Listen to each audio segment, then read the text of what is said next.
30 ঘন্টা পর ভারতের অভ্যন্তরে তিস্তা নদী থেকে লালমনিরহাটের দহগ্রামে নিখোঁজ বিজিবি সদস্যের মরদেহ উদ্ধার করেছে ভারতীয় সীমান্তরক্ষী বাহিনী বিএসএফ। চোরা কারবারিকে ধাওয়া করতে গিয়ে মঙ্গলবার ভোররাতে সীমান্তের আবুলেরচর এলাকায় তিস্তা নদীতে নিখোঁজ হন বিজিবির ল্যান্স নায়েক সুমন। পরের দিন বিজিবি, বিএসএফ ও ফায়ার সার্ভিসের দুটি ইউনিটের ডুবুরি দল উদ্ধার অভিযান চালালেও নিখোঁজ বিজিবি সদস্যের সন্ধান না পাওয়ায় সন্ধ্যায় সাময়িকভাবে অভিযান স্থগিত করা হয়। বুধবার সকালে পুনরায় অভিযান শুরু করা হলে ভারতের 13 বিএসএফ এর অরুণ ক্যাম্পের সদস্যরা ওয়াচ টাওয়ার থেকে 797 মেইন পিলারের 1 নং সাব পিলারের পাশে তিস্তা নদীতে সুমনের মরদেহ দেখতে পায়। পরে মরদেহটি উদ্ধার করে বিজিবিকে বিষয়টি নিশ্চিত করে। বুধবার দুপুর 2টায় বিএসএফ বিজিপির কাছে সুমনের মরদেহ কোম্পানি কমান্ডার সুজাউল ইসলাম সুজার কাছে হস্তান্তর করেন। লালমনিরহাট 15 বিজিবির অধিনায়ক লেফটেন্যান্ট কর্নেল গোলাম মোর্শেদ জানান, তিস্তার আবুলেরচর এলাকায় 4 কিলোমিটার ভাটিতে ভারতের 1 কিলোমিটার অভ্যন্তরে সুমনের মরদেহ উদ্ধার করা হয়।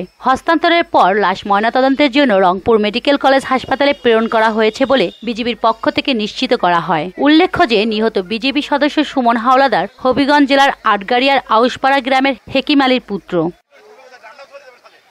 পরবর্তী সংবাদ দেখার আমন্ত্রণ জানাচ্ছি। ডেস্ক থেকে আমি মৌরি, এমকে টেলিভিশন।